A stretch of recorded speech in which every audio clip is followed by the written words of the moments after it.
Hi friends, आज हम नीति शास्त्र की आधुनिक विचारधारा के बारे में जानने की कोशिश करेंगे। आप हमारे साथ बने रहेंगे तो आपको इसके बारे में काफी अच्छी जानकारी होगी। तो शुरुआत करते हैं आज का टॉपिक। आज का टॉपिक है आधुनिक विचारों के आधार पे नीति शास्त्र का अध्ययन, जिसके अंदर सबसे पहले हम देखेंगे जो मार्क्सवादी नीति शास्त्री है, मार्क्सिस्ट इथिक्स, उसके अंदर नीति शास्त्र को किस प्रकार से देखा जाता है उसके बारे में जानकारी लेंगे। जो हमारे मार्क्सवादी नीति शास्त्र है, इसका आधार क्या है? ऐतिहासिक भौतिकवाद, अर्थात भौतिकता के आधार पर इसमें नैतिकता का निर्धारण किया जाता है। और ये यह मानता है कि नैतिकता कोई स्वतंत्र तत्व नहीं होती, बल्कि ये क्या होता है? आर्थिक ढांचे का प्रतिबिंब होता है। आर्थिक ढांचे के प्रतिबिंब का मतलब जिसके पास पैसा, धन, दौलत, संसाधन ज्यादा, अर्थात वह नैतिक रूप से सही है, उसके द्वारा बनाए गए नैतिक नियम भी सही है। और नैतिक नियम जो वो बनाता है वही समाज को रेगुलेट करने का काम करते हैं। अर्थात सारा का सारा मार्क्सवादी नीति शास्त्र किस पे खड़ा है? आर्थिक ढांचे पे। उनके द्वारा क्या वर्ग विभाजन के आधार पर नीति शास्त्र को समझा जाता है। तो मार्क्स के अनुसार समाज दो परस्पर विरोधी वर्गों में बटा होता है। प्रत्येक समाज दो वर्गों में बटा होता है, वो भी कैसे हैं? विरोधी वर्ग। मतलब एक तो हमारा कैसा है? बुर्जुआ है। बुर्जुआ मतलब जो पूंजीपति है। और दूसरा हमारा कौन सा है? सर्वहारा, मतलब मजदूर वर्ग। तो आप देख सकते हैं ये एक दूसरे के विरोधी है। मतलब एक के पास संसाधन हद से ज्यादा है तो दूसरे के पास संसाधन हद से कम है। बुर्जुआ मतलब साधन संपन्न वर्ग, और दूसरा हमारा सर्वहारा वर्ग मतलब साधनहीन, मतलब जिसके पास संसाधन नहीं है या फिर बहुत कम है। और ये दोनों के दोनों क्या है? एक दूसरे के विरोधी वर्ग है। अब दोनों के बीच में क्या संघर्ष चलता रहता है। और समाज को रेगुलेट करने का कार्य कौन करता है? ये हमारा बुर्जुआ या फिर पूंजीपति या फिर साधन संपर्क वर्ग क्या करता है? जो हमारे समाज है उसको कंट्रोल करने का कार्य करता है। कंट्रोल करने का कार्य किसके माध्यम से करता है? नियम कानून बना के। क्या? नियम कानून बनाकर जो हमारे समाज है उसको कंट्रोल करने का कार्य करता है। और समाज में सबसे ज्यादा कंट्रोल किसे करता है? सर्वहारा वर्ग को। क्या? सर्वहारा वर्ग को। इसीलिए इन्हें विरोधी वर्ग कहा गया है। अब हम बात करते हैं मार्क्स के अनुसार नैतिकता का वर्गीय स्वरूप किस प्रकार है। तो कार्ल मार्क्स ये मानते हैं कि शासक वर्ग जो पूंजीपति वर्ग है अपनी सत्ता को वैध बनाए रखने के लिए नैतिक नियम बनाता है। कि सत्ता को वैध बनाने का मतलब जो पूंजीपति वर्ग है ये अपने आप को पूंजीपति ही बनाए रखने के लिए, मालिक बनाए रखने के लिए, और अपने संसाधन जो भी उनके पास है, जो वास्तव में सबसे ज्यादा है इसके मुकाबले, जो सर्वहारा वर्ग है उसके मुकाबले उनके पास संसाधन बहुत ज्यादा है, तो उसको बचाए रखने के लिए, उसको सुरक्षित रखने के लिए क्या करते हैं? नैतिक नियम बनाते हैं, जिसे हम क्या कहते हैं? शाश्वत सत्य कहते हैं। जो सब जगह क्या कहा जाता है कि इन्होंने तो कमाया है, इन्होंने तो मेहनत की है, जबकि जो मेहनत कौन नहीं करता? सर्वहारा वर्ग नहीं करता। ये कौन कहते हैं? हमारे जो पूंजीपति वर्ग है। ऐसी तर्क ये दलीलें देते हैं जिन्हें हम क्या कहते हैं? शाश्वत सत्य कहते हैं। वो अक्सर क्या? पूंजीपतियों का हित साधने वाले विचार होते हैं। तो उनकी जैसे अडानी है, अंबानी है, तो बड़े बड़े जो पूंजीपति वर्ग है ये अपने संसाधनों को अपने पास ही रख सके, इसलिए इस प्रकार के नैतिक नियम बनाते हैं। फिर वो बात करते हैं हिंसा और क्रांति की। वो ये कहते हैं चूंकि मौजूदा व्यवस्था किसी शोषणकारी है, एक शोषण करता है, दूसरे का शोषण होता है। इस व्यवस्था के अंदर क्या होता है? एक तो शोषण करता है, दूसरे का शोषण होता है। ऐसा नहीं है कि दोनों के हित साधे जा रहे हैं, ऐसा नहीं है। एक के हित चलते हैं और दूसरा क्या है? शोषण का शिकार होता है। इसलिए कार्ल मार्क्स क्या है? शांतिपूर्ण सुधार की बजाय हिंसक क्रांति का समर्थन करते हैं। क्यों? क्योंकि सभी तो ये कहते हैं कि धीरे धीरे हम क्या करेंगे? पूंजीपति वर्ग से क्या है? संसाधनों को लेकर हम किसे दे देंगे? जो हमारा सर्वहारा वर्ग है उसे दे देंगे, और सर्वहारा वर्ग की उन्नति भी इससे निश्चित होगी। लेकिन कार्ल मार्क्स इसमें विश्वास नहीं रखते हैं। मतलब कार्ल मार्क्स जो शांतिपूर्ण सुधार है उसकी बजाय क्या है? हिंसक क्रांति का समर्थन करते हैं कि एक प्रकार की हिंसा होनी चाहिए जिसमें हमारा सर्वहारा वर्ग जो पूंजीपति वर्ग है उस पर आधिपत्य स्थापित करेगा और सबको बराबर बराबर अधिकार और संसाधन बांट दिए जाएंगे। इसके लिए वह कार्य नैतिक है। मतलब कार्ल मार्क्स की बात करते हैं, कार्ल मार्क्स के लिए वह कार्य नैतिक है जो क्रांति में सहायता करता हो, जो क्रांति को बढ़ावा देता हो, वो सारे के सारे कार्य नैतिक है। और वर्ग विहीन समाज की स्थापना करते हैं। मतलब इस प्रकार के कार्य जो हमारे जो एक क्रांति है, सर्वहारा वर्ग की क्रांति है, इस क्रांति में सहायता करते हैं। साथ ही साथ वर्ग विहीन समाज की जो स्थापना करते हैं वो सारे के सारे कार्य क्या? नैतिक है।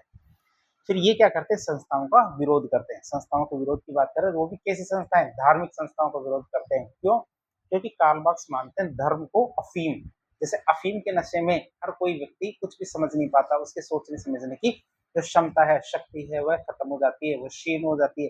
तो हमारे कार्ल मार्क्स भी धर्म को अफीम की तरह ही मानते हैं कि धर्म के नशे में यदि कोई गरीब है और उसे बता दिया जाए कि तुम्हारे पिछले जन्म के व्यक्ति उसने कभी भी नहीं देखा है पिछले जन्म में वह क्या था, क्या नहीं है, और पता किया भी नहीं जा सकता इसने पिछले जन्म में कोई गलत काम किए या नहीं किए थे। लेकिन उसकी सजा इस जन्म में उसे मिल रही है, उसे गरीब बनाया गया है। तो जो गरीब व्यक्ति है धर्म के नाम पर इस स्थिति को स्वीकार कर लेता है और वह उसको भोगने के लिए तैयार हो जाता है। और यही होता है हमारा अफीम के नशे में। अफीम के नशे में भी यदि किसी व्यक्ति को कुछ भी समझा दिया जाए तो वह भी उसे स्वीकार कर लेता है। इसलिए कार्ल मार्क्स क्या धर्म को अफीम की तरह मानते हैं। राष्ट्र और परिवार को ऐसी संस्थाएं मानते हैं जो व्यक्ति को वर्ग संघर्ष से भटका देती है। मतलब राष्ट्र परिवार भी क्या करते हैं, ये व्यक्ति को यह मानने के लिए मजबूर कर देते हैं कि जो उसकी स्थिति है इसका जिम्मेदार वह खुद है, न कि समाज। समाज की वजह से वह गरीब नहीं है, समाज की वजह से वह साधन विहीन नहीं है। ये चीज समझा दिया जाता है राष्ट्र के द्वारा नियमों के माध्यम से, परिवार के द्वारा रीति रिवाजों के माध्यम से। तो हमारे कार्ल मार्क्स क्या है, तो ऐसी संस्थाओं को विरोध करते हैं, धर्म का भी विरोध करते हैं, साथ ही साथ परिवार और राष्ट्र का भी विरोध करते हैं। क्यों? क्योंकि ये क्या है, जो हमारे सर्वहारा वर्ग है उसकी उन्नति में बाधक के रूप में काम करते हैं। जो हमारे कार्ल मार्क्स है, तो कार्ल मार्क्स का अंतिम लक्ष्य क्या है? अंतिम लक्ष्य की बात करें, उनका अंतिम लक्ष्य वर्ग विहीन समाज और राज्य विहीन समाज की स्थापना करना। मतलब राज्य विहीन समाज की बात करें तो ऐसे राज्य की स्थापना करना जिसमें नियम कानून ज्यादा ना हो, बल्कि कैसे हो, जो सर्वहारा वर्ग है उसकी उन्नति के लिए कार्य करे।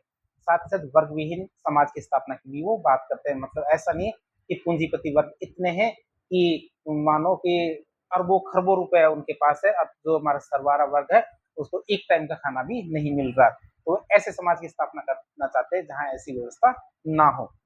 वो ये चाहते हैं कि प्रत्येक से उसकी क्षमता के अनुसार, जितने भी व्यक्ति है, जो हमारे राष्ट्र है, समाज है, उसमें क्या प्रत्येक से उसकी क्षमता के अनुसार और प्रत्येक को उसकी आवश्यकता के अनुसार ही संसाधन मिलने चाहिए। जिसको उतनी उसकी जरूरत है उतने ही संसाधन मिलने चाहिए। ऐसा नहीं है कि जो अमीर है, पूंजीपति वर्ग है, उसके पास तो अथाह संसाधन है और दूसरा जो सर्वहारा वर्ग है उसके पास खाने के लिए रोटी ही ना हो। और वो इसके लिए क्या हिंसक क्रांति का समर्थन करते हैं। अगली हमारी विचारधारा आती है, जो हमारी आती है नारीवादी नीतिशास्त्र। नारीवादी नीतिशास्त्र मतलब फेमिनिस्ट एथिक्स। ये विचारधारा इस विचार पर टिकी हुई है, जो हमारी नारीवादी जो विचारधारा है या नीतिशास्त्र है, ये इस विचार पर टिकी हुई है कि जितने भी हमारी पारंपरिक नैतिकता है जो लंबे समय से चलती आ रही है, नैतिक नियम, नैतिक कानून, समाज, राष्ट्र, इन सब के जितने भी नियम व कानून बनाए गए नैतिकता को लेके, वो सारे के सारे नैतिकता क्या है, पुरुषों के अनुभव और उनके दृष्टिकोण से लिखी गई है। मतलब पुरुषों ने जैसा समझा, उनको जैसा समझ में आया, और अपनी सत्ता को स्थापित करने के लिए क्या उन्होंने नैतिकता के नियम बनाए हैं। ये कौन मानता है? नारीवादी नीतिशास्त्री। नारीवादी नीतिशास्त्री क्या करते हैं? पितृसत्तात्मकता की आलोचना करते हैं कि नारीवादियों को मानना है कि हमें, जिसे हम क्या मुख्य धारा मानते हैं, कि जैसे हम किसी को भी कहते हैं कि नारियों को, महिलाओं को, आदिवासियों को क्या मुख्य धारा में लाने का प्रयास करेंगे, तो मुख्य धारा को अंग्रेजी में कहते हैं, जैसे मेन स्ट्रीम कहा जाता है, तो ये लाने का प्रयास करते हैं। तो नारीवादी ये कहते हैं कि वास्तव में मेन स्ट्रीम नहीं होता, ये क्या होता है मेल स्ट्रीम, जो पुरुषों के द्वारा ही उनके दृष्टिकोण से तैयार किए गए जो नैतिक नियम है उनमें ढालने का प्रयास किया जाता है महिलाओं को। क्या महिलाओं को उनके अंदर ढालने का प्रयास किया जाता है? क्यों? क्योंकि ये मानते हैं कि ये मेल स्ट्रीम है, पुरुषों का दृष्टिकोण है, ये महिलाओं का दृष्टिकोण कतई नहीं है। यह तर्क, न्याय और स्वायत्ता जैसे जो मर्दाना गुण है उसको समाज के अंदर सबसे ज्यादा महत्व देते हैं, जबकि इनका मूल्य तो होता है, ऐसा नहीं कि इनका मूल्य नहीं होता, लेकिन जो हमारी महिलाओं के अंदर गुण होता है, जैसे हमारे देखभाल का गुण, सहानुभूति का गुण, पुरुषों के द्वारा इन गुणों को नजरअंदाज कर दिया जाता है। मतलब इनको निम्नतर गुण माने जाते हैं पुरुषों के, जो हमारे स्वायत्ता, न्याय, तर्क, इन गुणों के मुकाबले। इसलिए हमारी नारीवादी नीतिशास्त्र हमेशा नाराज रहते हैं। वे ये कहते हैं कि निजी बनाम सार्वजनिक का एक तरह का जो मतभेद है उसको दूर किया जाना चाहिए। आप ये सोचेंगे निजी बनाम सार्वजनिक का किस प्रकार का मतभेद है? तो पारंपरिक रूप से मतलब लंबे समय से ये माना जाता था कि निजी जीवन जो घर होता है वो राज्य के हस्तक्षेप से मुक्त होना चाहिए। मतलब राज्य के द्वारा बनाए गए नीति निर्माण के कानून घरों के अंदर लागू नहीं होने चाहिए। राज्य के द्वारा बनाए गए जो कानून है वो घरों के अंदर लागू नहीं होने चाहिए। जबकि हमारे नारीवादी विचारधारा के लोग ये नारा देते हैं कि पर्सनल इज पॉलिटिकल, मतलब निजी ही राजनीतिक है। ऐसा नहीं है कि घर के अंदर राजनीति नहीं होती, घर के अंदर भी नियम कानून की जरूरत है। राज्य को ऐसे नियम कानून बनाने चाहिए जो घर के अंदर भी स्वायत्ता दे, न्याय दे, सुरक्षा दे। उनका ये तर्क होता है कि महिलाओं का सबसे ज्यादा शोषण घर की चार दीवारी के भीतर होता है, न कि घर के बाहर भी महिलाओं का शोषण होता है, लेकिन घर के अंदर उससे भी ज्यादा शोषण होता है। इसलिए वहां राज्य का हस्तक्षेप और कानून बनाना बहुत ज्यादा जरूरी है, बहुत ज्यादा अनिवार्य है। बात करें देखभाल का नीति शास्त्र, इथिक्स ऑफ केयर, ये विचारधारा अधिकारों की बजाय संबंधों और जिम्मेदारी पर आधारित नैतिकता का समर्थन करती है।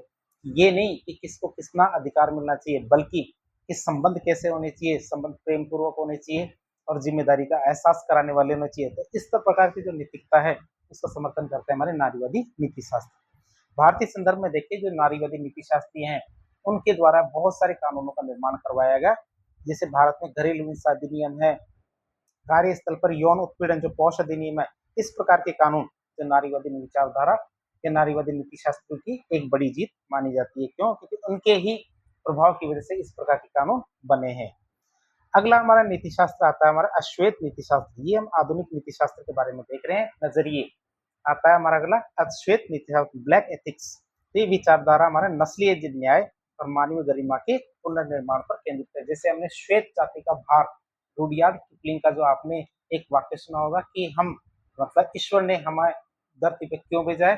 क्यों? क्योंकि जो हम श्वेत हैं, हम गोरे लोग हैं, वही सभ्य लोग हैं, और जो दुनिया बर्बर है, जो ब्लैक पीपल्स है, जितने भी बर्बर लोग हैं, उनको सभ्य बनाने के लिए हमें धरती पर भेजा गया है। इसलिए ईश्वर का हम पे क्या भार है, श्वेत जाति का भार की बात करते हो कि उनकी जिम्मेदारी सबको क्या है, रेगुलेट करे, सबको सभ्य बनाने का कार्य करे। तो रुडयार्ड किपलिंग की बात यहाँ पे सिद्ध होती है कि अश्वेत नीति शास्त्री वास्तव में सही कह रहे हैं कि जैसे श्वेत जाति अपने नियम कानून क्यों बनाती है, ताकि अपने आप को सर्वोच्च मान सके, और जो ब्लैक पीपल्स है उनको उनसे निम्नतर मानने का कोशिश करे। अब ये विचारधारा क्या कहती है? ये विचारधारा कहती है कि नस्लीय न्याय मतलब गोरे लोगों को तो बेहतर न्याय मिले, जो ब्लैक पीपल्स है उनके न्याय की कोई कीमत ही नहीं है, और जो मानवीय गरिमा है उनके पुनर्निर्माण पर केंद्रित, मतलब इनको दोबारा से एक बार दोबारा से तैयार किया जाना चाहिए इस नजरिए से।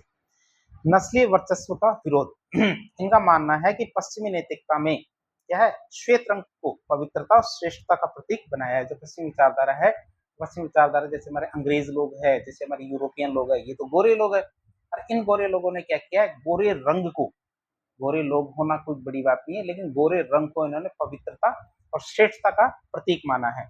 अश्वेत को उन्होंने हीनता का प्रतीक माना है कि वहां पे जितने भी गुलाम लोग होते थे वो क्या है, ब्लैक पीपल्स होते थे, मतलब गोरे लोग नहीं होते थे। यह नैतिकता क्या रंग के आधार पर भेदभाव को सही ठहराती है कि यदि रंग के आधार पर भेदभाव हो, गोरे लोगों को कम सजा, ब्लैक पीपल्स को उसी जो जुर्म की ज्यादा सजा, इसको कोई गलत नहीं मानती है। उसे कहती है कि ठीक है, ये तो होना ही चाहिए। और भारतीय इतिहास के अंदर हम इस प्रकार के कानून और इस प्रकार की बातें काफी ज्यादा देख सकते हैं कि जैसे भारतीय जो न्यायाधीश थे ये अंग्रेजों को कभी भी सजा नहीं सुना पाते थे, लेकिन जो अंग्रेज न्यायाधीश होते थे ये भारतीयों को साथ ही साथ क्या अंग्रेज लोगों को भी सजा दे दिया करते थे। और वे इस तरह का भेदभाव करते थे कि भारतीय जो लोग होते थे उनको ज्यादा सजा दिया करते थे उसके मुकाबले जो हमारे अंग्रेज लोग होते थे। तो ये मानते थे कि रंग के आधार पर यदि भेदभाव किया जा रहा है तो इसमें कोई भी दिक्कत नहीं है। अब उनके अंदर क्या धीरे धीरे सांस्कृतिक चेतना आ रही है, उनके अंदर मतलब जो ब्लैक पीपल्स है उनके अंदर क्या धीरे धीरे सांस्कृतिक चेतना आ रही है, और उन्होंने एक नारा दिया, ब्लैक इज ब्यूटीफुल, सुंदर होना गोरे होने की कोई निशानी नहीं है। आप इसे याद रखेंगे, सुंदर होना गोरे होना की कोई निशानी नहीं है कि गोरा है वही व्यक्ति सुंदर है, काला व्यक्ति भी सुंदर हो सकता है। क्या सुंदरता किसी की मोहताज नहीं है, काला व्यक्ति भी सुंदर हो सकता है, ब्लैक इज ब्यूटीफुल। ये नारा ही इसी हीन भावना को मिटाने के लिए दिया गया है। ये सौंदर्य के जो मानक होते हैं जैसे हमारे फेयरनेस क्रीम, इनकी आलोचना करते हैं, जो क्या करते हैं गोरेपन को श्रेष्ठ बताती है। जैसे हमारी एक पहले क्रीम आती थी, यदि आपने सभी ने सुना होगा, फेयर एंड लवली, जिसमें एक शब्द आता फेयर, या जिसमें फेयर शब्द आता है, और फेयर का मतलब होता है गोरा होना। क्या फेयर का मतलब गोरा होना। फिर जो हमारे ब्लैक नीतिक्स वाले लोग हैं, अश्वेत नीति शास्त्री लोग हैं, उन्होंने इसका विरोध किया कि गोरा होना क्यों जरूरी है, या गोरा होना क्यों जरूरी है, समाज में यदि नीति निर्धारण करना है इसमें ब्लैक पीपल्स भी उतना ही महत्व रखते हैं जितने हमारे गोरे लोग होते हैं, तो ब्लैक पीपल्स को गोरा करना कोई जरूरी नहीं है। तो कंपनी का जब इतना विरोध होने लगा तो कंपनी ने अपने जो स्लोगन था फेयर एंड लवली, इसका नाम चेंज करके ग्लो एंड लवली कर दिया। ग्लो मतलब चमक, की चमक तो ब्लैक पीपल्स में भी हो सकती है, व्हाइट पीपल्स में भी हो सकती है। तो उन्होंने अपनी कंपनी जो क्रीम है उसका नाम ही बदल दिया, फेयर एंड लवली की जगह क्या कर दिया, ग्लो एंड लवली कर दिया। और इससे पहले जैसे हमारे शाहरुख खान के द्वारा भी फेयर एंड हैंडसम है, तो इस प्रकार की क्रीम का जो प्रचार प्रसार किया जाता था, शाहरुख खान भी इस क्रीम से हट गए थे।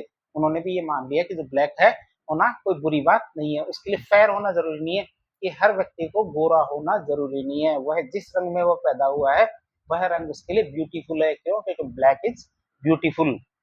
तो मुक्ति के संघर्ष की बात करें तो यह केवल व्यक्तिगत आचरण नहीं होता।